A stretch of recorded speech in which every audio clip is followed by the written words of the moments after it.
hkrati se pa trudimo biti tudi inovativni, pa da prepoznamo kakšno priložnost. In tako se je pokazala recimo priložnost, ko smo, če poznate gostilno Rakar, ena izmed najboljših restauracij na Dolenjskem, no oni so znani po svojem najboljšem krem bruleju. Tega naredijo vsak dan ogromno in seveda jim ostajajo beljaki. Smo že sredi dogajanja v okviru 4. podeželskega parlamenta v Sloveniji. Zakaj rečemo temu 4. podeželski parlament? Zato, ker gre za tradicionalni dogodek, ki se po pravilu odvija vsake 2 leti. Pričeli pa smo ob 20. obletnici osamosvojitve 2011. V okviru Direktorata za regionalni razvoj na gospodarskem ministrstvu je razvoj lokalnega in regionalnega okolja, vključno z razvojem socialnega podjetništva, ki prav tako močno nagovarja regionalno komponento, ključnega pomena in nosilec večine seveda naših aktivnosti.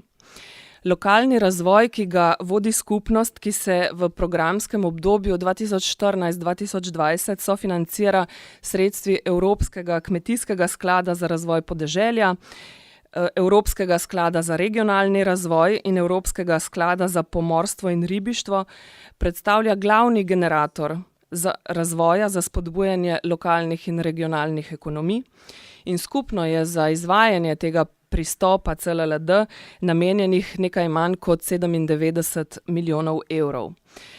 Kot vsi najverjetneje dobro veste, je namen tega pristopa spodbujanje celovitega in uravnoteženega razvoja lokalnih območij po principu od spodaj navzgor.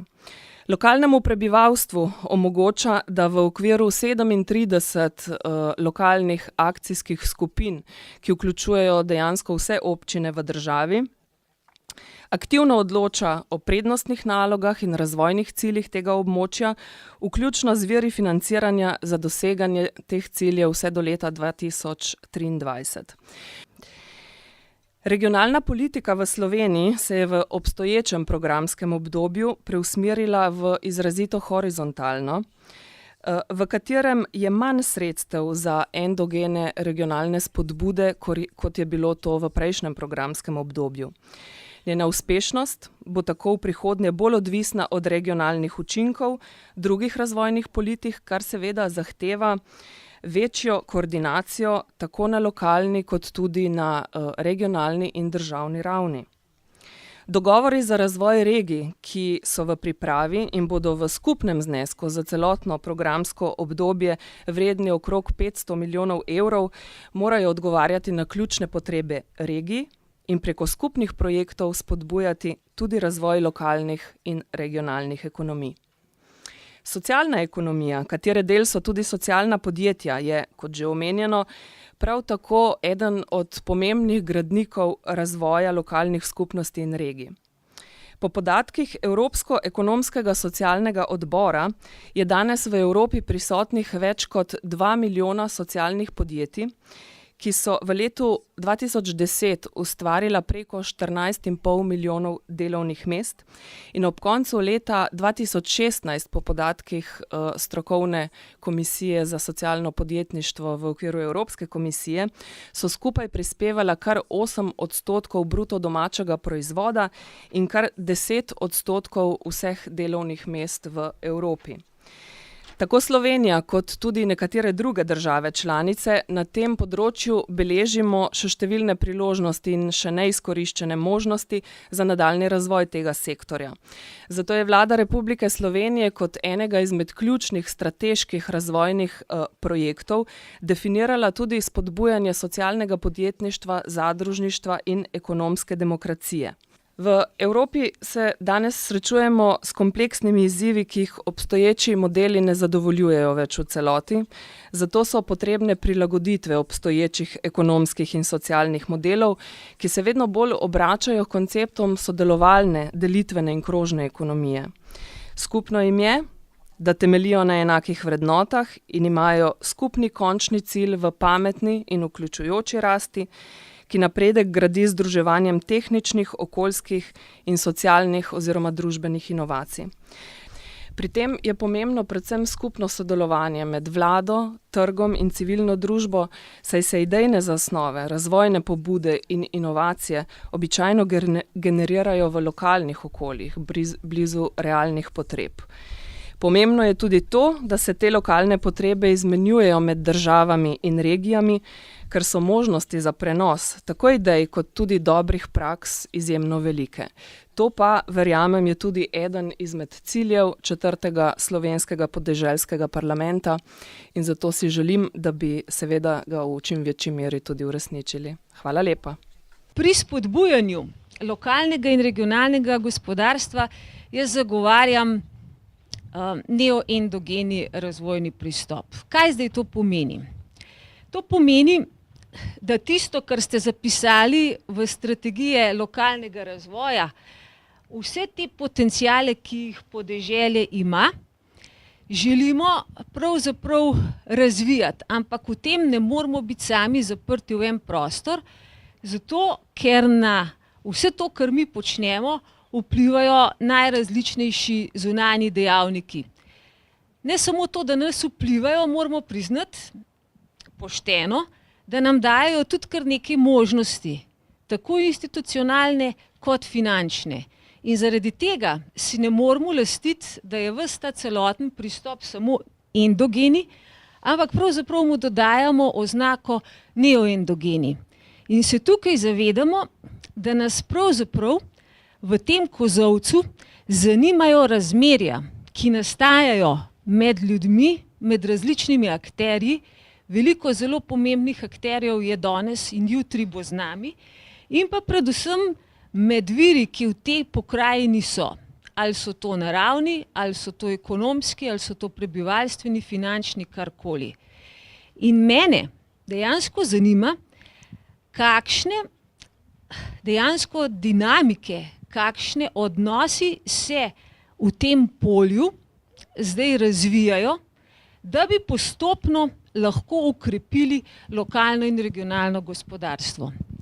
Številne študije slovenskega podeželja, ki so res bogate, tudi z dolgo tradicijo, so nakazale tisto, kar prebivalci podeželja najbolj čutijo, da delovnih mest primanjkuje. In danes bi rada s primerjavo teh dveh delov našega kozolca, ki sta na nek način ključna, pokazala, kje so mogoče možnosti, kot jih jaz vidim, pri raziskavah na področju podeželja, slovenskega podeželja. In pravzaprav pridem do tega, da se vprašam, kaj sploh hočemo s slovenskim podeželjem. Ali hočemo v njem predvsem proizvodno, ali skušamo, tako kot sem na začetku kazala, potrošnjo narediti, ali pa ga pač imamo pod določenimi varstvenimi režimi, ki imajo seveda tudi svojo pomembno funkcijo.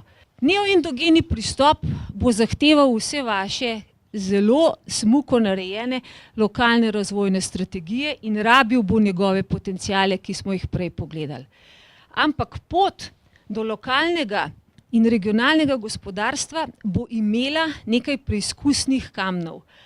Pravzaprav nekaj del, nekaj gradnikov. Govorili smo o teritorializaciji, o regionalno-gospodarskih krogih, ki so širili naše območje, o prožnosti, ki bi morala biti skupna vsem, o mrežni strukturi, ki se dodatno še zapleta s crowdfundingom, crowdsourcingom, startupi in sploh ne poznamo dejansko vseh teh razsežnosti in našega podpornega okolja. Besede, kot so nizkoogljičnost, zeleni turizem, krožno gospodarstvo, vsi ti koncepti postajajo že mainstream politike. Zato vrednost naših virov seveda narašča. To pa še ne pomeni, da je avtomatično samoumevno, da bomo imeli pa potem posledično kar vsi blaginjo, zato ker imamo te vire in ker njihova vrednost narašča. Priča smo temu, da je vedno več virov v bistvu pod, kako bi rekla, kremplji multinacionalk in dogaja se privatizacija vodnih virov, genskega materiala, zemlje in prostora. In vedno manj se zaključujejo zanke znotraj lokalnih skupnosti, ampak se dobički pravzaprav izčrpavajo ven iz lokalnih skupnosti in tam pa se samo uporabi, bodi si prostor, bodi si zemlja, bodi si ostale naravne vire. In zaradi tega, ker je današnja smer razvoja še vedno prevladujočo netrajnostna in ker je edino merilo razvoja oziroma ključno merilo razvoja rast BDP, se nam vedno znova in znova pojavlja ta dilema, da moramo izbirati po eni strani med ohranjenim okoljem in ohranjanjem virov, po drugi strani pa med razvojem in delovnimi mesti. Ta dilema je lažna, ker vendarle lahko imamo oboje in moramo vse narediti za to, da bomo imeli oboje, ker eno brez drugega pač ne gre. Zato rečemo, da se lahko to bogastvo virov, ki jih imamo, pretvori v celovito blaginjo za vse prebivalce, današnje in prihodnje, samo če bomo z viri znali upravljati na vzdržen in sonaraven način.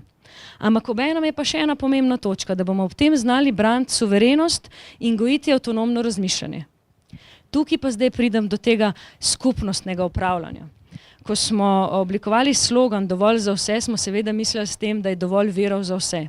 Ampak obenem smo si tudi rekli dovolj. Dovolj je, da ne upravljamo v lokalni skupnosti z viri, ki jih imamo v lokalni skupnosti, ampak da z njimi upravlja nekdo drug. Da je dovolj, da moramo postati avtonomni upravljalci naših virov. In ko govorimo o skupnostnem upravljanju, mislim, da je predvsem to upravljanje vključujoče, ki temelji na soodločanju, na soodgovornosti, na soupravljanju seveda in tukaj pride mnogo posledic, ki si jih mogoče sprva niti nismo zamišljali. Krepi se solidarnost in družbeno povezanost prebivalstva. Krepi se tudi čut za aktivnost, skratka postajamo aktivni državljani. In pogosto te pobude prihajajo od spodaj navzgor, skratka strani civilnih iniciativ, strani nevladnih organizacij, strani posameznikov, tudi strani občin. Ampak večinoma so te pobude od spodaj navzgor. In vsak akter, vsak deležnik, o katerih smo prej mnogo slišali, ima svojo vlogo v tem, da lahko to spodbuja. In člani skupnosti na ta način postanejo aktivni, odgovorni soustvarjalci in postanejo tudi suvereni igralci in suvereni, kako bi rekla, tisti, ki dejansko odločajo o tem, na kakšen način bojo s svojimi viri upravljali. Teh praks je še seveda mnogo in ogromno. Jaz mislim, da so to vedno najbolj inspirativen del, ko vidimo na terenu zares, kaj se dogaja in te prakse pokazujejo, da kažejo na to, da kjer je volja, tam je pot. Kar pomeni, da so, a ne? In da jih mi lahko na zelo različne načine podpremo. Kot posamezniki jih lahko podpremo tako, da jih uporabljamo. Naprimer, hodimo v knjižnico reči. Kot občina jo lahko podpremo spet na drugačen način, kot ministrstvo spet na drug. Skratka, vsi imamo neko vlogo pri tem, da gradimo in širimo to polje alternativnih lokalnih ekonomij. In s tem seveda se bumerang vrne takoj nazaj in koristi čutimo na koncu koncev vsi. Ker te prakse že obstajajo toliko dolgo časa, so koristi danes že tudi zelo vidne. In niso samo to neke mehne hipi scene, kakor jim včasih rečejo, ampak so to res že zelo uveljavljene prakse in po svetu vidimo, da na ta način, naprimer participatorni proračun delujejo milijonska mesta, kjer je proračun v celoti participatoren. Če samo lider CLLD pogledamo, ne? Gre za, kar je skupno zdaj izven sistemskim pa sistemskim pristopom, ne? In to v pozitivnem smislu, zdaj pogledamo na to. Oboji sledijo partnerskim principom, ne? Tega se mogoče, ko smo mi v samem izvajanju programov LIDER pa CLLD premalo zavedamo, ne? Kakšen pomen ima graditev partnerstva, ne? To je tek na dolge proge, ne? To je maraton, ki bo trajal desetletja. Ne? Izjemno pomemben, ne? Se pravi, moramo zgraditi takšna partnerstva, ki bodo sposobna se soočiti z klimatskimi spremembami in z podobnimi izzivi, ki so pred nami. 3 zaključke ponujam. Prvi, pač ustavljanje negativnih učinkov globalizacije je nujno, ne? Brez tega ne bo prihodnosti. In tudi to, da lokalne ekonomije predstavljajo eno od zelo pomembnih poti do višje kvalitete življenja. Tisti, ki se s tem bolj ukvarjamo, verjamemo, da je to ključno. Najmanj, kar pa lahko trdimo, je pa to, da je to ena od zelo pomembnih poti ali pa eden od zelo pomembnih gradnikov prihodnje družbe. Zdaj, kot že omenjeno, nekatere države v Evropi imajo bogato tradicijo kolektivnega pristopa k razmišljanju o življenjskih virih, o razvojnih vprašanjih. Slovenci smo med tistimi.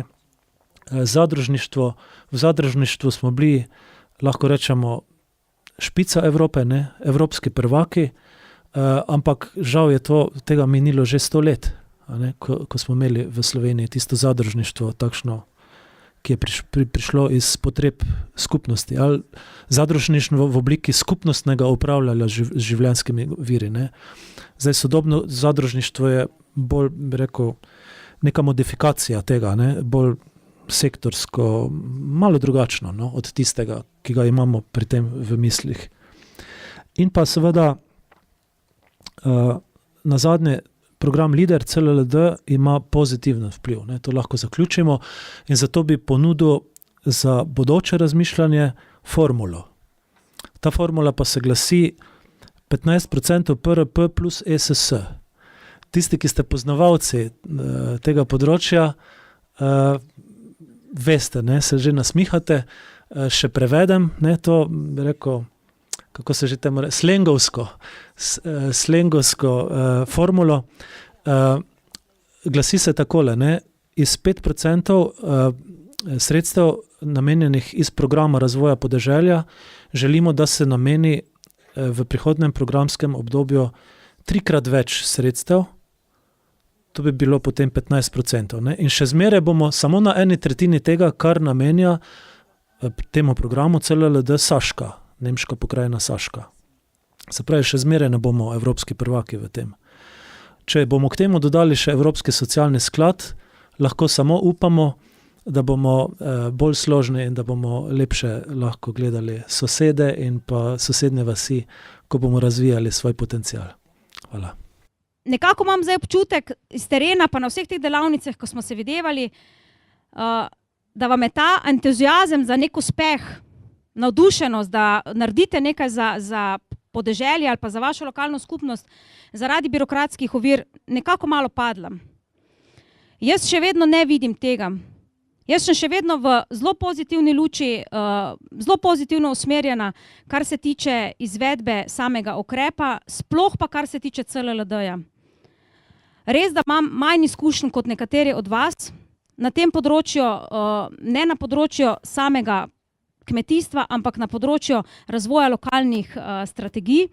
Ampak kljub temu, če boste vi odločni, potem bo tudi vaša strategija izvedena, tudi vaši cilji doseženi. In več kot boste naredili, več kot bo truda vloženega v to stvar, tudi za tem stoji neka nagrada. To, kar sem prej rekla, rezerva za uspešnost je in rezerva za uspešnost ni zacementirana. Vsa sredstva, ki jih bomo dobili vrnjena od vas, ki ne bodo izplačana na določenem projektu, operaciji, gredo v kvoto za rezervo za uspešnost. Jaz upam, da bo teh sredstev čim manj, da boste čim več dobili izplačano, ampak kljub temu, iz te rezerve za uspešnosti sigurno ne bomo jemali mi stran, ampak lahko še samo dodajamo. Tako da uspešno naprej, jaz upam, da se bomo srečali čim prej na neki novi delavnici in zaenkrat, če bo kakršnokoli vprašanje glede spremembe, bomo pa mislim, da potem na razpravi. Ne? Hvala lepa. Razmislek o poenostavitvi postopkov glede na vrednost projektov v smislu uporabe pavšalov in poenostavljenih postopkov v skladu z smernicami Evropske komisije iz leta 2014, ki pač predvidevajo različne možnosti poenostavitve postopkov za preverjanje razumnosti stroškov, kadar so stroški nižji, se pravi, gre za uporabo stroškov na enoto, drugih pavšalov in tudi celo pač praktično pavšalnega financiranja celotnih projektov, možnosti, se pravi pod nekimi pogoji, celotnih projektov v znesku do 100.000 evrov. In izrecno pač, mislim, tukaj ukrepi na področju kmetijske politike niso izvzeti in v bistvu bi glede na to, da gre za tako male projekte na lokalni ravni za manjše organizacije, je tukaj uporaba v bistvu najbolj smiselna. I will try in 2 minutes to present 2 cases, okay? One is from Denmark, and it is, as been said, a lot of this has been said already, so I'll skip that.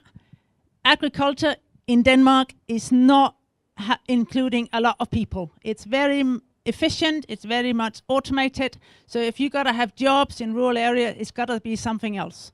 So what you do, you can set up small companies, your own company.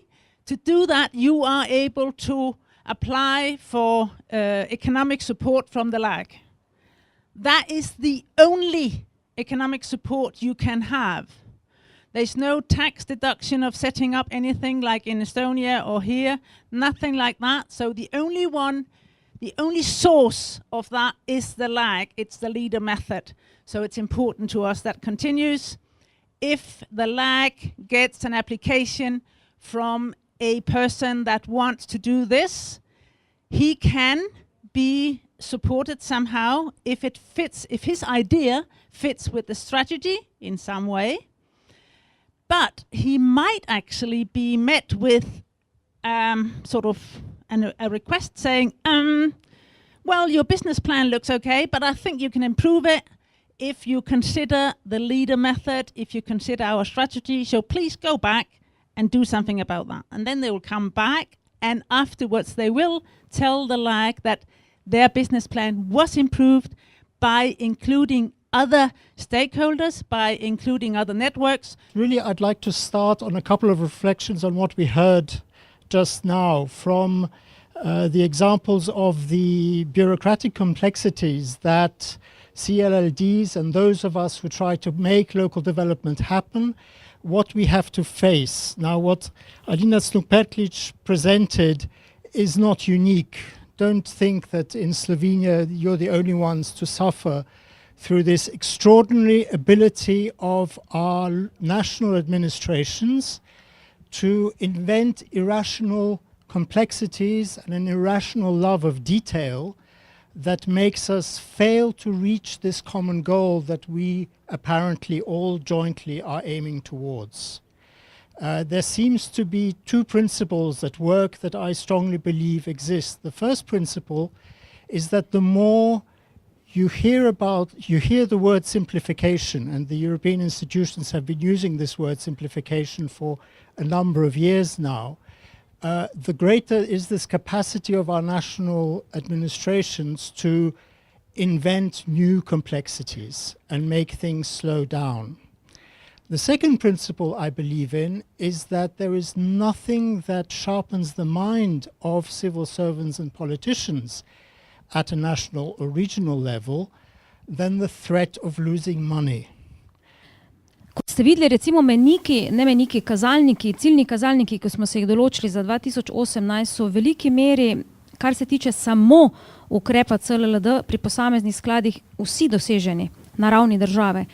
Tisti, ki pa tam, tisti menik, se pravi finančni izdatki, kateremu pa lider kot tak, oziroma CLLD pri ostalih dveh skladih prispeva, pa verjamem, glede na preiskavo, ko smo jo naredili, oziroma raziskavo, ko smo naredili iz vaših strategij, bo menik v vsakem primeru dosežen z inputom CLLD ukrepa. Ne moramo pa seveda reči, da ta skupni menik, ki ga imamo na ravni države, da je lahko dosežen ali ne, samo iz vaših strategij, ker lider je samo en del.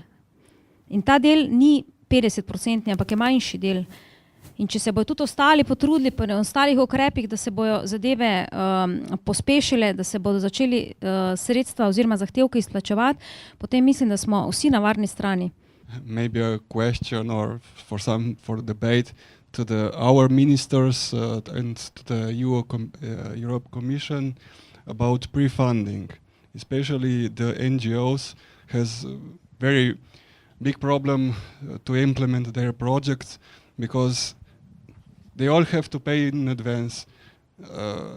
So the project that is applied to the LAG goes through a procedure.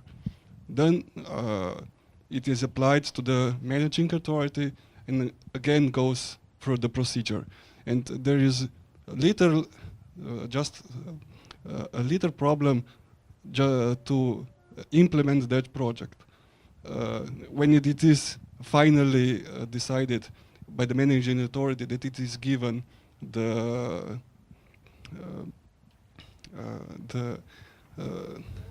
contract. So why not paying that project at least 50% in advance, so that it can be implemented a bit easier. Z dvema besedama, ki sta bili zdaj proti koncu programa izrečeni, bi rad zaokrožil današnji dan. Seveda se najlepše zahvaljujem vsem, ki ste prispevali svoje misli, vsem, ki ste se pripravili, tudi vsem, ki ste potovali zelo daleč, da ste ustvarili en zelo tvoren dialog. Verjamem, da bomo to uspeli tudi zaokrožiti v zaključkih tega podeželskega parlamenta. Ti dve ključni besedi, ki se mi zdita, da bi jih kazalo poudariti, posebej poudariti, sta v angleščini pride and trust. Se pravi ponos in pa zaupanje. Če bomo na teh dveh besedah delali, potem jaz verjamem, da bomo vsi uspešni še tudi v prihodnje. Čestitke vsem, ki ste poslušali, čestitke vsem, ki ste prispevali svoje misli za krasen dan in pa z željo, da se družimo tudi jutri še naprej v Grmu v Novo mesto. Vam želim lep preostanek dneva in vas seveda vabim na projekcijo filma, ki bo zvečer ob 8. uri v klubu Patriot v Lokal Patriot v Novem mestu. Sedaj pa lepo vabljeni pod kozolc, da naredimo eno zaključno fotografijo.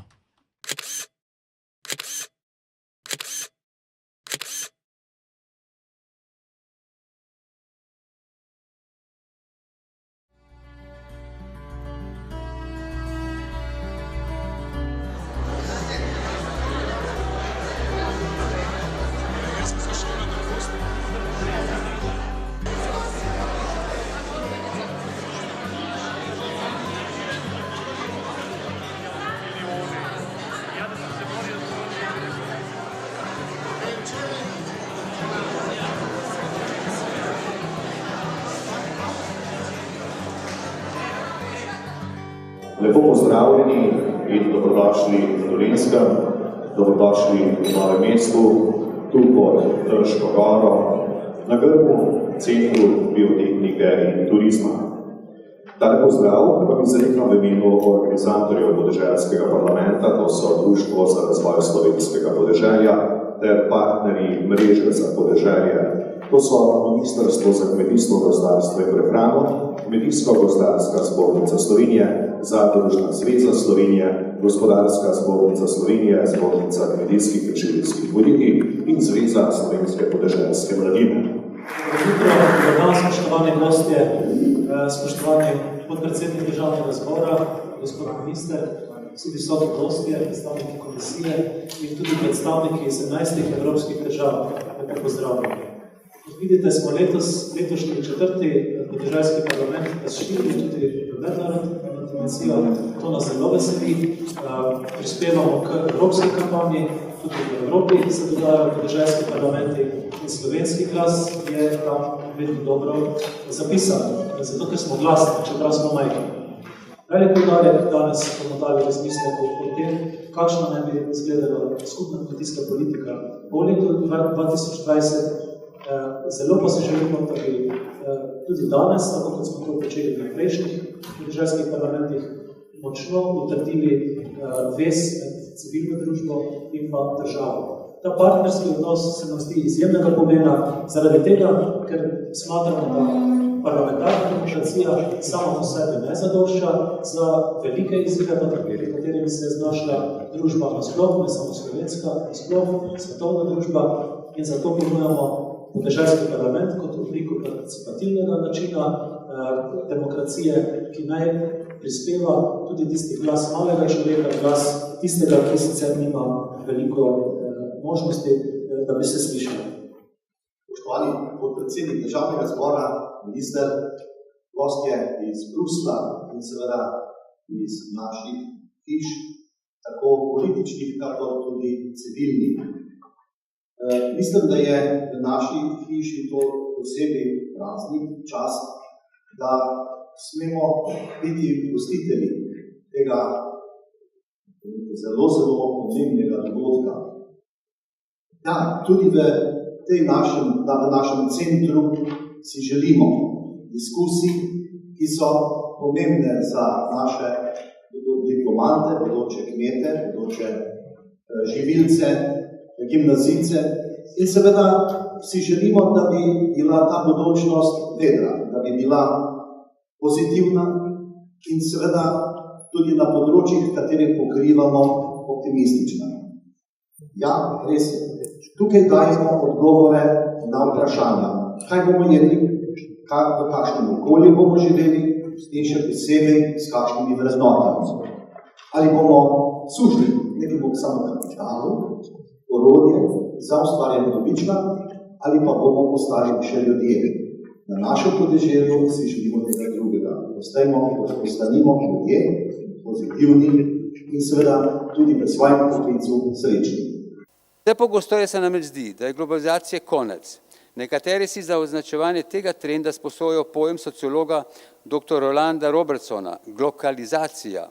Sam pa bi raje dejal, da se je znotraj globalizacije zgodil preobrat, ki je v ospredje ponovno potisnil predvsem lokalne identitete. Slednje so tako pomembne, da lahko postajajo samostojna blagovna znamka. Pridelovati lokalno in kupovati lokalno, proizvajati domače in kupovati domače, tako niso le usmeritve in dejavnosti nekaterih posameznikov, temveč so, kot jih znamo in zmoremo, izkoristiti mogoča konkurenčna prednost tako doma kot na tujem. Tega se moramo vsekakor zavedati. Doslej je bila Evropa v gospodarskem smislu Evropa regiji. Nam pa gre za to, da tudi lokalne identitete postanejo pomembnejši ekonomski, socialni in psihološki vezni člen v življenju in ustvarjanju ljudi. V tem pogledu je pred nami še kar nekaj izzivov, kajti le skladen gospodarski razvoj jamstvo za boljše življenje vseh, tako onih v mestu kot onih na podeželju. Ena pomembnejših nalog je gotovo poglobitev v vprašanje aktualnih izzivov slovenskega podeželja, pri čemer nedvomno prednjači tako vprašanje infrastrukture same, kot njenega zagotavljanja, kot tudi njene uporabe. Samo razpolaganje z infrastrukturo namreč ni dovolj, moramo jo znati tudi uporabljati. Brez slednjega, torej brez znanja, kako nove pridobitve uporabiti, da bi zagotovil vzdržen in dolgoročen razvoj podeželja, je še tako dobra infrastruktura brez pomena. Tu bi morala država narediti več in hitreje, pri čemer pa svoj del odgovornosti nosijo seveda tudi občine. Velik in kompleksen izziv pa predstavlja tudi ohranjanje mladih na podeželju. Torej, kako mlade motivirati, da ostanejo na podeželju ali kako jih privabiti, da na podeželje pridejo, se tam ustalijo in na tem podeželju najdejo perspektivo za svojo prihodnost. Mladi so namreč tisti, ki ohranjajo podeželje živo, so zagotovilo za njegovo prihodnost, pa tudi zagotovilo za vzdrževanje kulturne krajine. Rdeča nič tokratnega 4. slovenskega podeželskega parlamenta je iskanje sožitja med podeželjem in kmetijstvom. In tudi sam verjamem, da bomo prav omenjenemu sožitju nameniti več pozornosti, tako doma kot v Evropski uniji. Aktualna kmetijska politika se v obstoječi obliki počasi izteka. To pa pomeni, da se bomo morali države članice vse bolj naslanjati na lastne moči. Znotraj skupnega trga bo morala vsaka država, vsaka regija poiskati svojo edinstvenost oziroma tisto, kar lahko ponudi v svoji okolici in širše, zlasti tisto, kar bo zagotovilo trajnostni razvoj podeželja.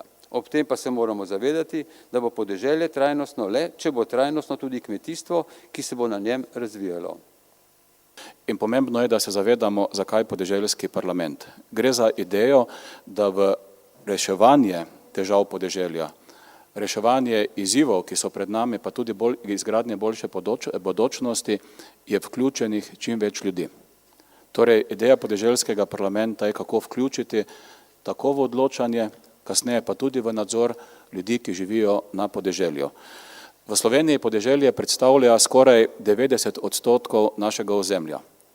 To je pomembno, da si zapomnimo, tudi zato, ker na podeželju živi približno 57% državljank in državljanov, ki živijo v Sloveniji.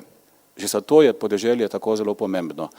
Pogosto se naredi enačaj, ki je napačen, da je podeželje kmetijstvo. Podeželje je tudi kmetijstvo. Vendar samo, mislim, da slabih 20% ljudi, ki živijo na podeželju, se ukvarja z kmetijstvom. To govorim zato, ker se pogosto skuša vse težave podeželja potisniti v kmetijski resor. Kmetijski resor. Ali gledamo organizacije na področju kmetijstva, ali gledamo tisti del vlade, ki ima naziv kmetijstvo in podeželje, ali gledamo parlamentarni odbor za kmetijstvo.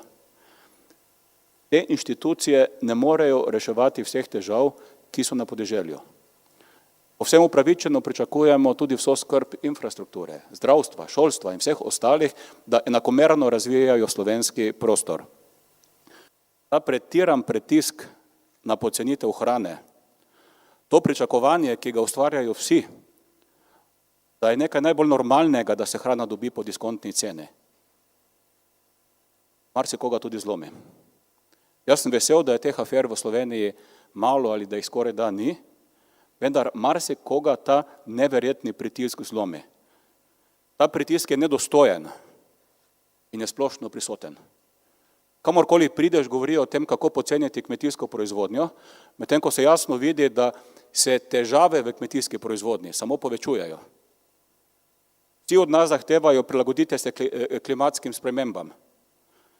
Pa povemo naslednji korak, ja, saj se prilagajamo, ampak vsak ukrep prilagajanja stane. Vse, kaj stane, pa tudi podraži hrano, pa kar umaknejo svojo glavo, svoj hrbet odrinejo drugam. To je neko stanje v družbi, ki ga še nismo premagali. Ampak premagali ga bomo samo tako, da bomo o tem ves čas govorili, tudi tistim, ki nas ne želijo slišati v lokalni skupnosti, v državi in na evropski ravni. Saj se bo kmetijstvo, gozdarstvo in vsi deli ostalega podeželja se bodo prilagodili, še vedno so se prilagodili, ampak to prilagajanje je tokrat izjemno drago. Če nam ne boste priznali drugačnih cen storitev, ki jih izvajamo na podeželju, prilagajanje ne bo uspelo. In če ne bo uspelo, nas boste čez 10-20 let vprašali, zakaj nismo poskrbeli za prehransko varnost države. In ne bodo hoteli slišati odgovora, ker nam tega niso dovolili. Torej, če je stanje takšno in takšno je, pomeni, da moramo biti v tem trenutku izjemno vztrajni. V Sloveniji, kjer je več kot 75% zemljišč takšnih, kjer je težko obdelovati, je nemogoče razmišljati, da bi se podpora za to vrstno kmetovanje zmanjšala, ker neposredno vodi v opuščanje kmetijstva. Opuščanje kmetijstva pomeni manj prehranske varnosti, pomeni pa tudi zaraščanje krajine. Rural Parliament gives you very good opportunities to speak together, to discuss about important things. And at the European level, we are organizing this year third European Rural Parliament, but you have already fourth European Rural Slovenian Rural Parliament, and it says that you are one step ahead of us. Congratulations for that. European Rural Parliament is organized by three coordinating bodies, ILARD, European Leader Association, also Prepare, European Rural Partnership, and ERCA, European Rural Communities Alliance. And those coordinating bodies, they disseminate information, they invite people together from already we have 40 countries joined into this common platform to come together and speak for rural communities about needs, issues, problems that we have. We meet every day in our life and what we would like to improve actually. And I think it's very important to speak loud and to bring our voice also to European level. Starting point is the current policy framework. Policy framework, you see, we have quite an impressive budget in hands. So you see that the second pillar of the CAP, development policy, counts for about 23% of the overall budget of the common agriculture policy. Have more than 95 billion euros over 7 years. And I know that for the rural parliament, of course, leader is in particular important, so they will spend more than 9 billion euros. And when it comes to the importance of the common agriculture policy, that still we have 38% or budget of the European Union dedicated to this policy field.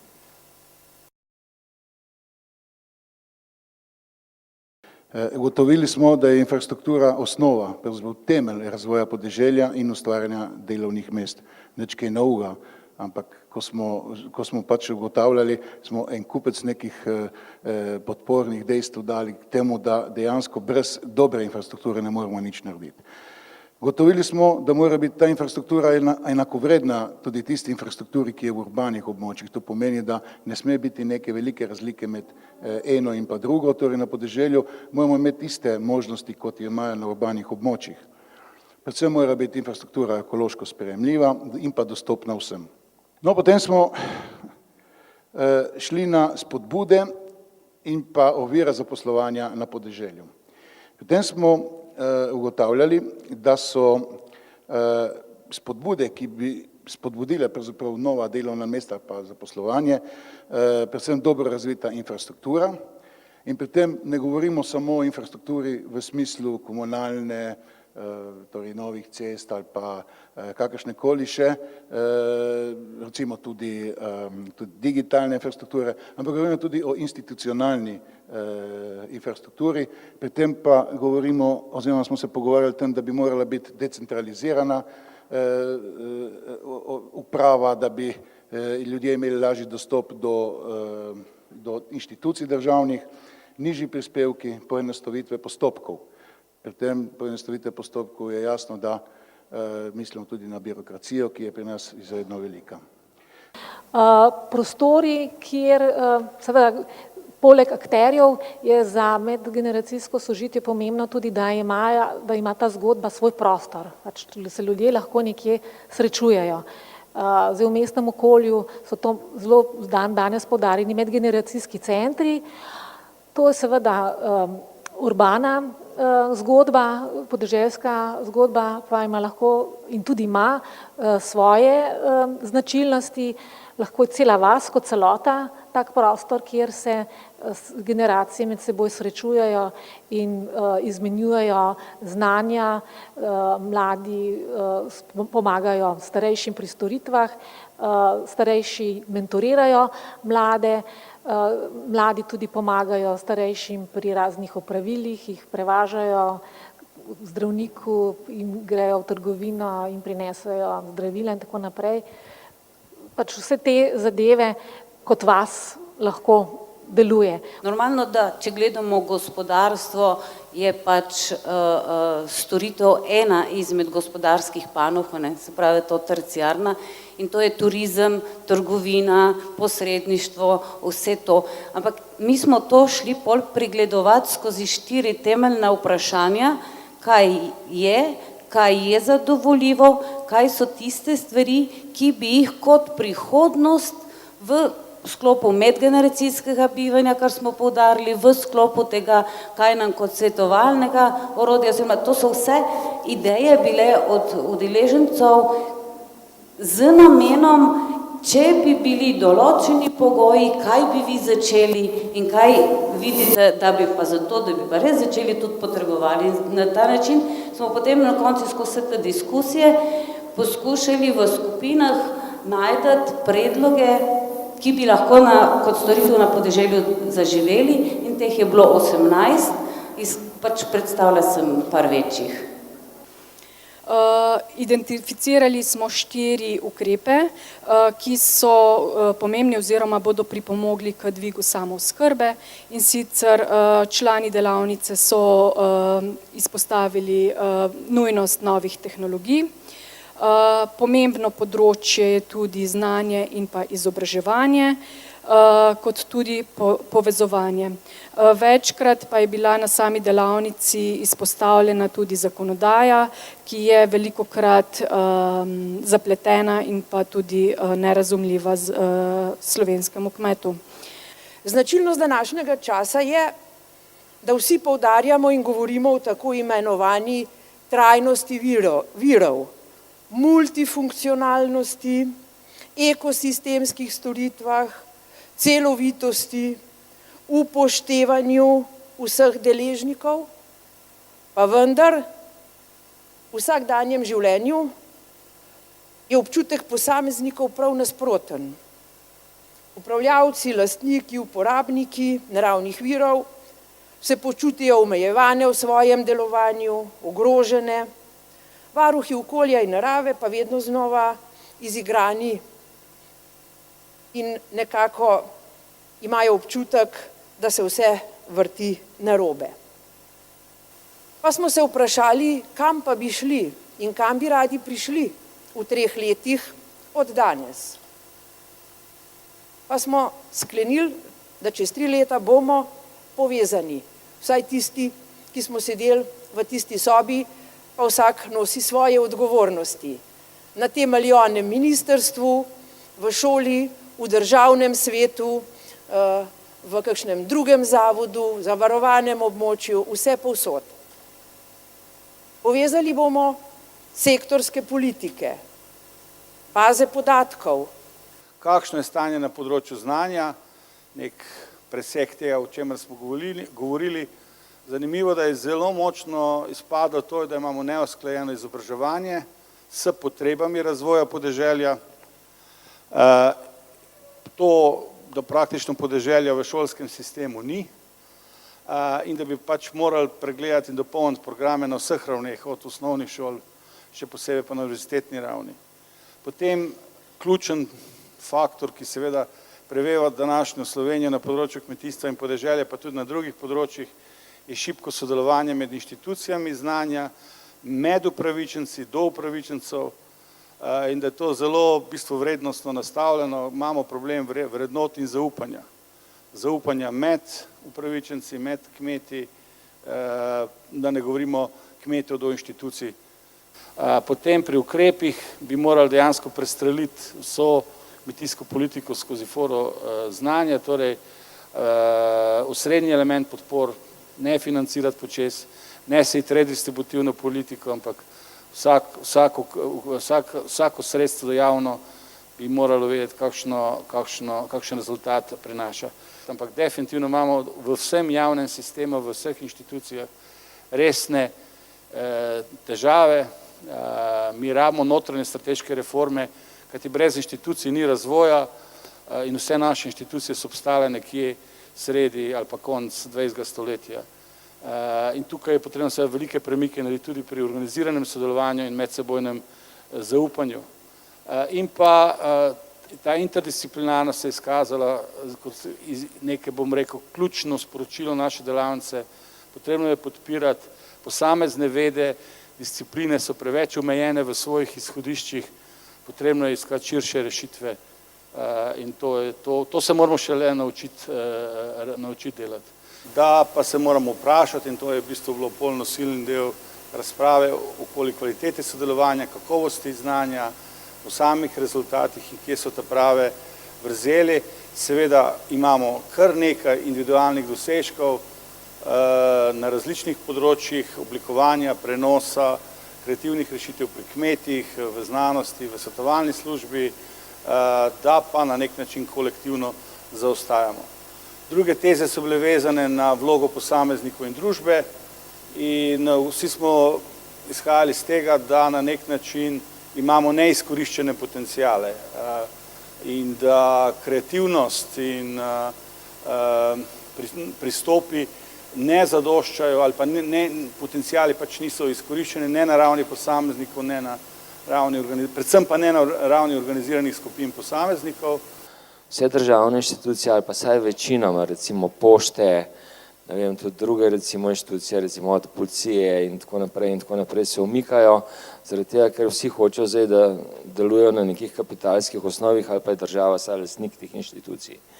Po našem mnenju se pravi so potrebne določene ali gospodarske ustanove ali kakorkoli ali zadruge, ki pač so v teh manjših odročnih krajih, saj le to zagotavlja recimo kmetu ali pa podeželanu, da ni treba, da se voz recimo, ne vem, 40 ali pa 50 kilometrov, naprimer iz Osilnice v Kočevje, ampak da ima osnovno preskrbo, to se pravi praktično v domačem kraju, to se pravi tako za prehrano, kot tudi za ostalimi stvarmi. So we really felt as a group that the whole move from the Commission towards multi-funding and CLLD is the right course of action. But because of the issues I was just talking about with simplification, it also means that the complexity sometimes increases when you have this multi-funded, multi-stranded, multi-ministry requirement to bring things together. So there is an inherent problem within that has to be resolved, but nonetheless, I think we all believe that that is the way to go into the future, to make this multi-funding approach more manageable and more doable, because it actually reflects the reality of life much better.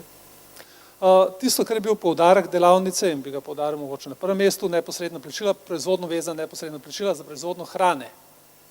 Se pravi, tega končnega produkta ne, se pravi jasno, kmetijstvo poleg tega zagotavlja ekosistemske storitve, ohranja poseljenost, ampak hrana, se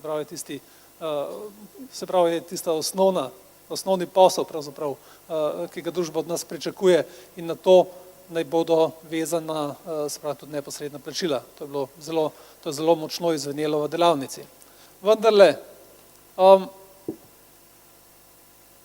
tukaj je zelo pomemben klic, tudi pogojen za pravzaprav verjetno manjšimi sredstvi SKP za manjšo ovojnico v prihodnem obdobju na podeželje pripeljati tudi druge razvojne politike. Izzivi so veliki, sredstev kmetijstva je že tako malo za toliko velik problem, pa zagotovo premalo.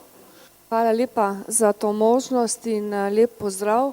Jaz bi se v svoji zaključni misli, ker bom vseeno poskušala biti kratka, dotaknila najprej tega bistva, tega foruma, te platforme participativnosti.